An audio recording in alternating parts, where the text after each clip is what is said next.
Gerald, always good to see you. This fight week stash coming in strong again. Yeah, absolutely. How you feeling coming in this fight week?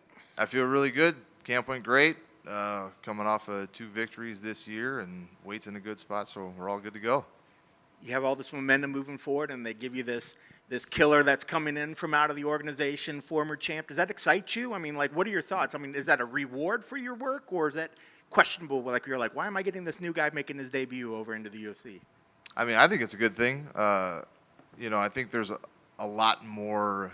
I think a lot more people know about de Ridder than maybe some of the people that only follow UFC give him credit for. Like, he is tough. He had a lot of belts in ONE FC, so that's nothing to shake your head at. And it's fun to be the one to welcome in somebody who was a double champ in a different organization, because I think it says a lot about me if I can go out there and get that finish on Saturday. And I know he spoke very highly of you. He said he's been watching your fights as well. You got a lot of fights under your record as well, so it's definitely a wealth of him to kind of be able to look and see what you've done as well. But you kind of touched on it a little bit there, but give me your thoughts on him as an opponent. Where's he dangerous, and what sort of things are you sort of expecting to see out there on Saturday?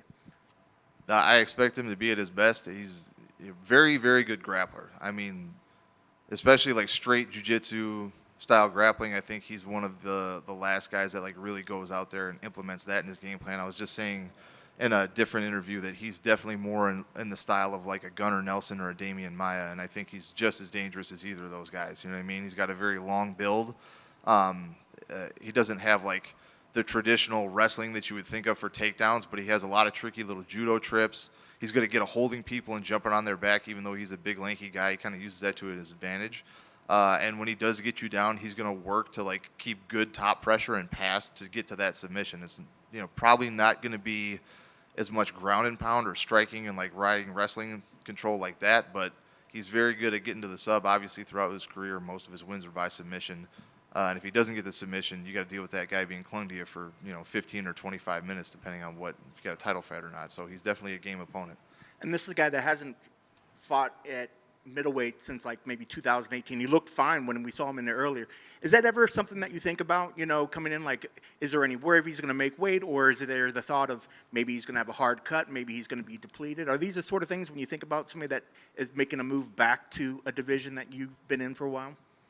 I was surprised that he was coming in at 85, just because I think 205 would have been fine for him too. But I'm concentrated on myself feeling good and making weight, and if he says he can make it, I believe him. You know what I mean? If it's maybe it'll be a little bit harder than he's thinking, just because, like you said, it's been a while. But he would know better than anybody whether or not he can make the weight. And if he was really following like the ONE FC style, like he was fully hydrated and making 205, then I have no doubt he'll make 185 just fine.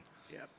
And I mean, well, speaking of something like that, when somebody's going to be coming in and possibly has a big weight cut, does that affect the game plan? Is that the kind of thing that when you're coming in there, do you want to try to push them early, or to try to deplete them early if it was a hard cut? Or is that just the sort of thing that you don't think about and it'll just show itself as the rounds go on, as time goes on, if they did have a hard cut? Yeah, I wouldn't really factor that in too much. Unless it was something where they were known to gas a lot and you knew they had a hard cut, then maybe that would play into your hand a little bit. But, we're so close to the fight now. All the training and the game planning has been done weeks ago, so there's not really much you're going to add now. And I know he's coming in here hoping to use your experience, your name, to kind of make a name for himself. But, with the victory here, kind of what does that do for you? And give me your overall thoughts on where the division is right now. It's definitely exciting. There's a lot of movement. I mean, we see the past couple of weeks, there's a lot of guys kind of moving around, especially in the top 5. I think a win over de Ridder, if I win impressively enough, it could put me at number 15, but it definitely puts me in the conversation for fighting ranked guys. Absolutely. So that's what I'm looking forward to.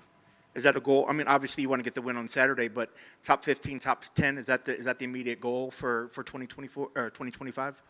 To fight somebody that's ranked, that would be I said win on Saturday. I would either like to fight someone ranked after that, or just give me anybody with like a decent name on a big card, because like fighting somebody high in the rankings is important, but getting eyeballs on you and having great performances is just as, if not more so, important. So I would be fine with either of those. Like, even if it was like another debut guy who's has some kind of backing and is really tough, if it was on like the main card of a huge pay-per-view, I'd be more than happy with that. Not that I get to make that decision, but if I got my choice, that's what I would pick. Well, I mean, speaking of, I mean, if you had your choice, I'm sure you'd like to fight in front of fans. I mean, you do feel that you fight a little bit differently if there's more fans available to watch you fight. Yeah, I don't know if it makes a difference. The sound is definitely different. It's Yeah. definitely cool. But I've said this so many times, I love fighting in front of fans. The atmosphere of a stadium, there's like nothing to compare it to. But the Apex is great. The crowds are always star-studded. And again, if it's for a way for guys to make money and like fight more often, I'm all for it. And looking at like what the construction going on next year, you never know that the layout might be a little bit different in here as well. Just on Saturday, your keys to the victory. What needs to happen to make sure you get your arm raised on Saturday? I plan on being in his face and dictating the pace of the fight and where it goes. You know what I mean? If I sit back and let him do what he wants to do, and you let him get started, especially someone who's really good at grappling. Like if you get to a dominant position, you got to work really hard to get out of that position and start to get your own offense off. So just make sure that I stay on the A side and I do the decision making and I decide where the fight goes and give him, don't let it be one-way traffic anywhere. Try to kind of bully him, and I think that's the key to victory. Thanks for taking the time. You've been there, done that, and now we have a guy with a title reign, 2 divisions outside of the UFC. They talked about these UFC jitters. Do you think that's a thing for him this weekend, and you'll have a mental edge at all? I didn't experience it. I mean, it was a long time ago, but like I had a lot of fights before I got to the UFC, and I wasn't even on anything, big. I was on local shows, right? So, could it be real? It could be, but I don't know. I think that comes down to the individual, and whether or not that makes a difference. I'm not sure it's going to matter in this fight. All right. We've seen you so much, and you're just a veteran in the game. Always treat people with respect and bring that level of expertise. With what you have going on this weekend with the main card, is there a little bit of a homecoming since you're so comfortable at Apex? You seem so chill all the time. Yeah, I mean, I guess I've fought here a lot, man. So for me, it's if you're not going to have a huge crowd, it is nice. Everything's right here. The PI's next door.